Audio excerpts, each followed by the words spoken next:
Hello student, आज इस video में हम एनसीईआरटी क्लास 12 मैथ्स के चैप्टर 3 आव्यूह मैट्रिक्स के पार्ट 10 को डिस्कस करेंगे। इसमें एक्सरसाइज 3.3 से रिलेटेड थ्योरी को डिस्कस करेंगे हम। अगर आप चाहते हैं तो यूट्यूब पर वीडियो अपलोड होते ही आपको नोटिफिकेशन मिल जाए तो आप मेरे यूट्यूब चैनल रमेश मैथ्स को सब्सक्राइब कर सकते हैं। तो अब बात करते हैं प्रॉपर्टीज़ ऑफ मैट्रिक्स आव्यूह के गुणधर्म। कुछ गुणधर्म हैं, कुछ रूल्स हैं, कुछ प्रॉपर्टीज़ है जो अपना मैट्रिक्स क्या करता है, फॉलो करता है। तो उसमें पहला है परिवर्त आव्यूह या फिर ट्रांसपोज ऑफ मैट्रिक्स। देखो, ट्रांसपोज ऑफ मैट्रिक्स को पहले क्या होता है ये बता दूं कि अगर किसी मैट्रिक्स की रोज को कॉलम में चेंज किया जाता है, कॉलम को रोज में चेंज किया जाता है, तो इसको बोलते हैं ट्रांसपोज ऑफ मैट्रिक्स। ठीक है, तो यहाँ पे देखो, इसको एग्जाम्पल से भी समझेंगे। तो पहले एग्जाम्पल से समझते हैं। अगर ए मैट्रिक्स ऐसा लिखा हुआ है 1 2 3 4, तो एक और कंडीशन है यहाँ पे कि जैसे ये एक आपका मैट्रिक्स दे रखा है, तो इसका जो ट्रांसपोज ऑफ मैट्रिक्स या परिवर्त आव्यूह होगा उसको पहले तो रिप्रेजेंट किया जाता है ए या तो टी से, ऊपर टी लिखा हो ए टी, या फिर ए डैश से रिप्रेजेंट किया जाता है इसको। ठीक है, तो ये क्या हो जाएगा कि जो आपकी रो है वो कॉलम बन जाएगी। मतलब 1 2 है रो में, तो उसको कॉलम में ले आओ, इसका मतलब ये नीचे चल जाएगा ऐसे, तो ये 1 2 नीचे चल जाएगा ऐसे। और ये जो दूसरी रो है इसको कॉलम बनाना है, तो 3 4 को कॉलम बनाना है, तो 3 4 ऐसे बन जाएगा। तो ये इस प्रकार रोज को कॉलम में चेंज करना ही क्या कहलाता है, ट्रांसपोज ऑफ मैट्रिक्स, और उसको डिनोट किया जाता है ए टी और ए डैश से। ठीक है, अब इसके भी कुछ टाइप्स है, कुछ कंडीशन और है। देखो, प्रॉपर्टीज पढ़ रहे हैं, पहली प्रॉपर्टीज कंप्लीट होती है।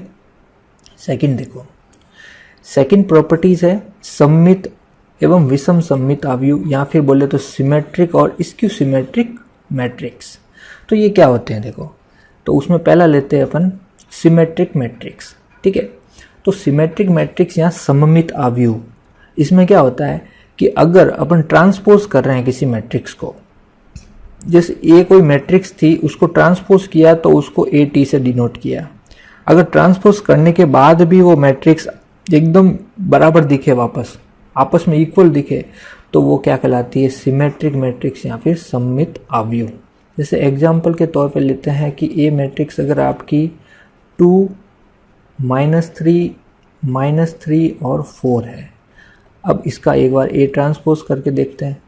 तो ए ट्रांसफॉर्म मतलब इस रो को कॉलम बनाना है, तो 2 -3 नीचे जाएगा, तो 2 -3 नीचे लिख दिया।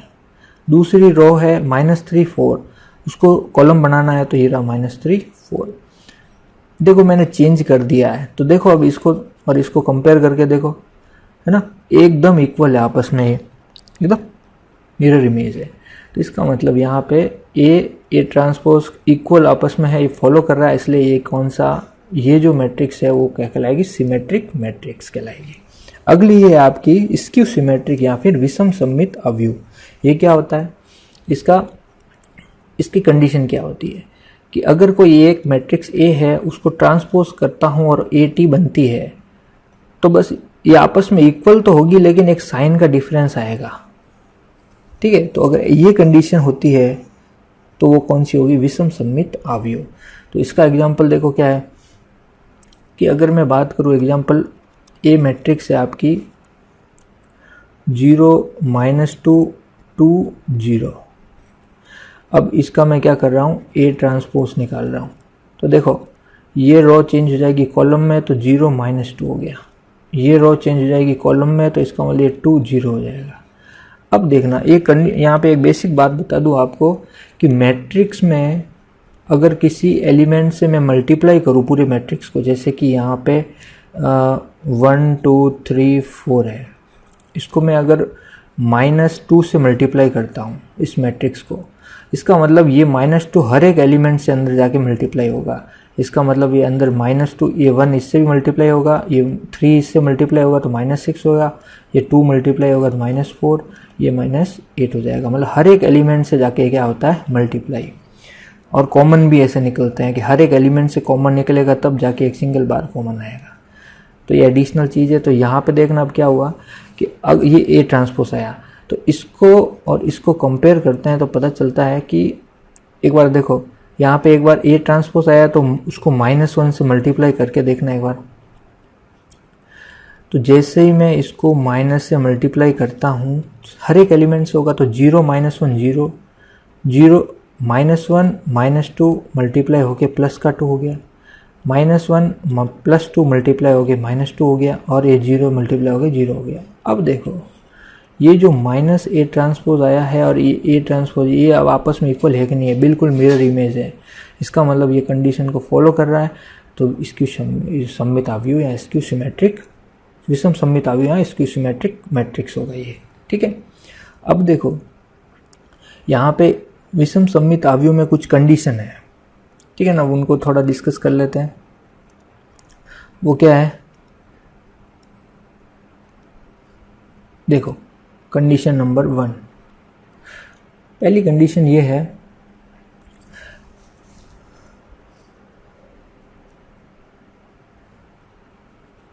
जैसे मैंने अभी बताया था आपको, ठीक है ना, कि जैसे पहले तो एग्जांपल लिख देता हूं,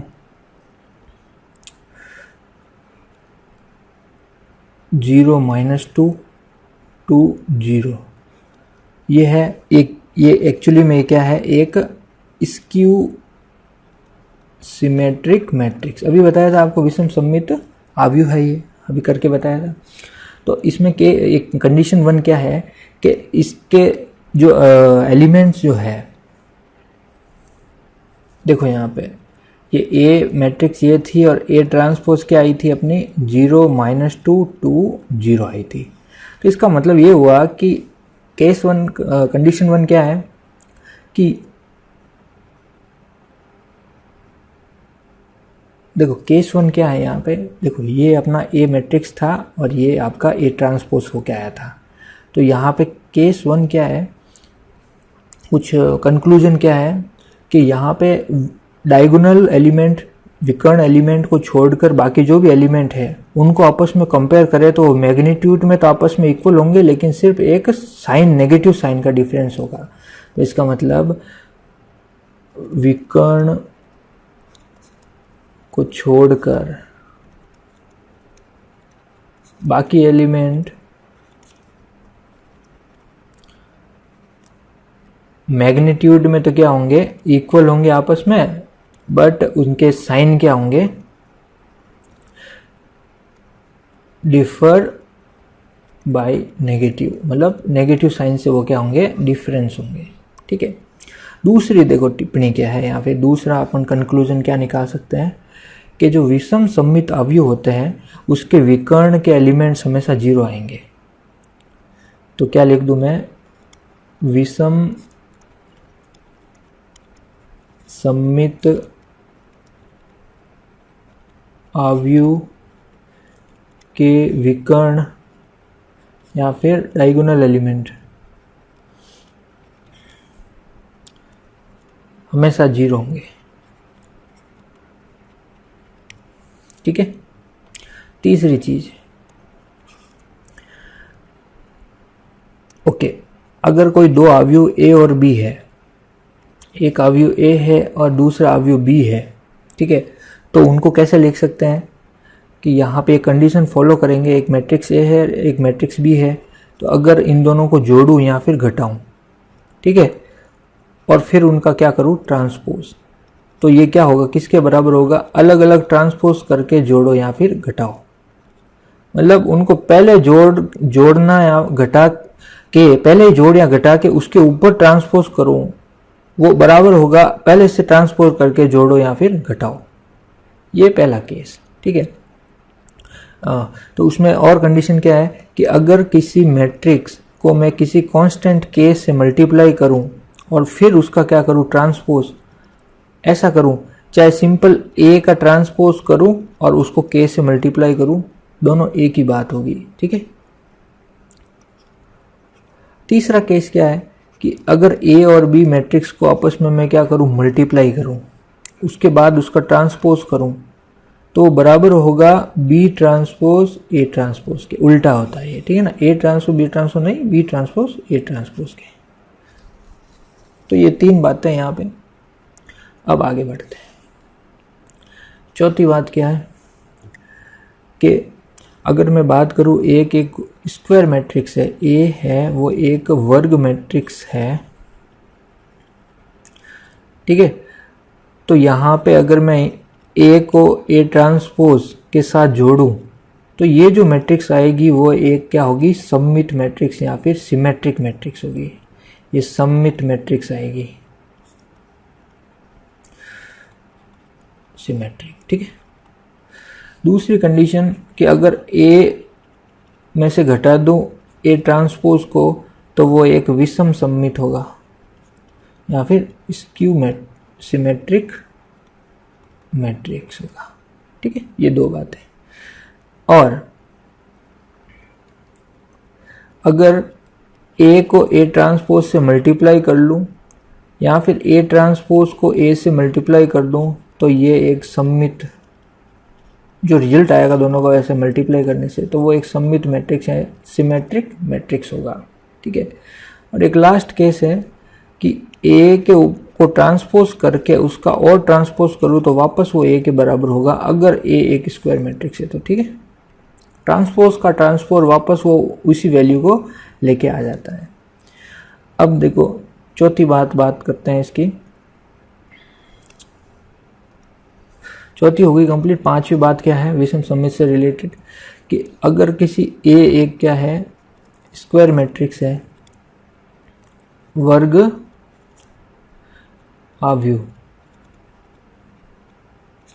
अगर ऐसा है और आपको अगर इसको सममित और विषम सममित के फॉर्म में लिखना है तो कैसे लिख सकते हैं, हाफ ए प्लस ए ट्रांसफॉर्म प्लस हाफ ए माइनस ए ट्रांसफॉर्म। अगर पूरा इसको सॉल्व करता हूँ तो वापस ए ही आता है, लेकिन इसको हमने सममित और विषम सममित के फॉर्म में लिख दिया कि ये तो कहलाएगा सिमेट्रिक सममित मैट्रिक्स और ये क्या कहलाएगा, स्क्यू सिमेट्रिक विषम सममित कहलाएगा, ठीक है। तो इस प्रकार अपन इसको ऐसे लिख सकते हैं। एक लास्ट जो सबसे ज़्यादा इम्पोर्टेंट है, कंक्लूजन, अगर कोई दो मैट्रिक्स को अगर अपन आपस में कहें कि ये संगत, कि अगर कोई दो मैट्रिक्स आपस में इक्वल मैट्रिक्स है, ठीक है ना, ए मैट्रिक्स बराबर है बी मैट्रिक्स के, ऐसा अगर दे रखा है तो इसका मतलब ये हुआ उनके करेस्पॉन्डिंग एलिमेंट्स भी इक्वल होंगे। देन करेस्पॉन्डिंग एलिमेंट या फिर हिंदी में बोले तो संगत अवयव, उसके संगत अवयव आपस में क्या होंगे, समान होंगे।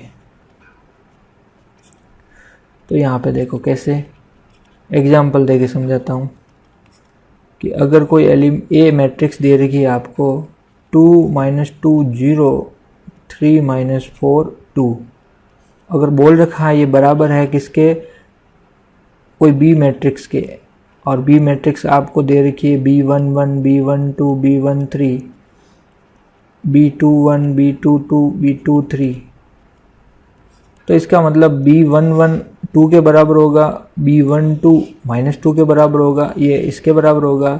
इसको बोलते हैं संगत अवयव या करेस्पॉन्डिंग एलिमेंट्स आपस में बराबर होंगे।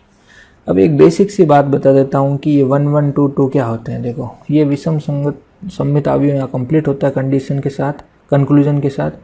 यहाँ पे एक बात कहता हूँ अगर आपको, कि अगर कोई ए मैट्रिक्स दे रखी है AIJ और यहाँ पे लिख रखा है उन्होंने, मान लेते हैं कि 2 × 3 लिख रखा है, तो ये किसको रिप्रेजेंट करेगा, रो को, पंक्तियों को, और ये रिप्रेजेंट करेगा कॉलम स्तंभ को रिप्रेजेंट करेगा। इसका मतलब ये 2 है, इसका मतलब यहाँ पे रो कितने हैं टोटल 2। तो ये देखो यहाँ पे ऐसे समझ में आया कि रो होंगे 2 और कॉलम होंगे यहाँ पे टोटल 3। अब आगे बढ़ते हैं। देखो m की वैल्यू हो गई 2, n की वैल्यू हो गई 3, तो मैक्सिमम 2 तक जाना है 1 2, मैक्सिमम 3 तक जाना है 1 2 3, ऐसे लिखना है इसको, ठीक है। तो अब देखना, अब 1 को क्या करना है, इनके साथ जोड़े बनाने हैं। तो 1 1 1 2 1 3 जोड़े बने, इस 1 को उठाना है पहले और तीनों के साथ जोड़े बनाना है। तो 1 1 1 2 1 3, फिर इस 2 को उठाना है और तीनों के साथ जोड़े बनाने हैं, मतलब 2 1 2 2 2 3, पहले इसके साथ फिर इसके साथ फिर इसके साथ।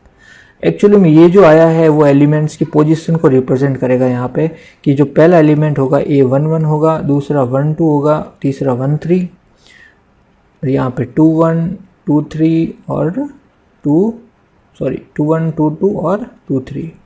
तो इसको ऐसे रिप्रेजेंट किया था, जहाँ पे ये 1 2 क्या बताता है कि रो में तो 1 है और कॉलम में 2 है। ये 2 3 क्या बताता है, रो में तो 2 है और कॉलम में कौन सा है, 3 एलिमेंट। इसको ऐसे रीड किया जाता है।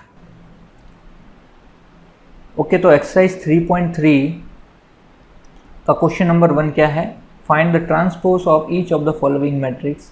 परिवर्त है ना, परिवर्त या ट्रांसपोज करना हमको हर एक क्वेश्चन में, ठीक है। तो देखो कैसे करेंगे सॉल्यूशन पहले का। तो देखो यहाँ पे पहले तो ये बताओ कि ये आपका जो मैट्रिक्स लिखा हुआ है इसका ऑर्डर क्या है। देखो 3 रो है, एक कॉलम है, तो 3 तो रो है और एक क्या है, कॉलम। तो आपको पता है कि जब ट्रांसपोज या परिवर्त करते हैं तब उसका क्या होता है, रो कॉलम क्या हो जाते हैं, चेंज हो जाते हैं। इसका मतलब यहाँ पे ए का जो ट्रांसपोज होगा उसको ए के ऊपर टी लिखो चाहे ए के ऊपर डैश लिखो, एक ही बात है। तो वो आपका हो जाएगा सिंपली, नीचे लिख देता हूँ कि 1 into 3 ऑर्डर का हो जाएगा, मतलब ये सब चेंज हो जाएंगे। अरे आपको पता है कि रो को कॉलम में चेंज करना है तो कैसे क्या बन जाएगा, ये देखो 5 1/2 -1। सबसे पहले तो ये बताओ, ये अगर 3 into 1 है तो यहाँ पे क्या आ जाएगा, 1 into 3। तो भाई 1 into 3 क्या होगा, यही होगा ना, एक रो 3 कॉलम। तो यहाँ पे पहले का आंसर हो गया। सेकंड का आंसर देखिए, पहले तो बताओ इसका ऑर्डर क्या है, 2 into 2, तो फिर से 2 into 2 ही होगा, लेकिन ऑर्डर और रो और कॉलम को क्या करना है, हमको चेंज करना है। तो बोलो ये रो जो है वो कॉलम बन जाएगा, पहली रो पहला कॉलम बन जाएगा और दूसरी रो दूसरा कॉलम बन जाएगा। तो ये आपका क्या हो गया आंसर। तीसरा देखिए, तीसरा में आपको 3 into 3 का दे रखा है मैट्रिक्स, तो इसको आपको क्या करना है, ट्रांसपोज करना है, उसको ए डैश से भी बोल सकते हैं। तो ये आपका क्या हो जाएगा, देखो पहली रो को पहला कॉलम बनाओ, -1 5 6, फिर दूसरी रो को दूसरा कॉलम बनाओ और लास्ट तीसरी रो को तीसरा कॉलम बनाओ, और ये आपका क्या हो गया आंसर। तो भी वो बहुत ही आसान है।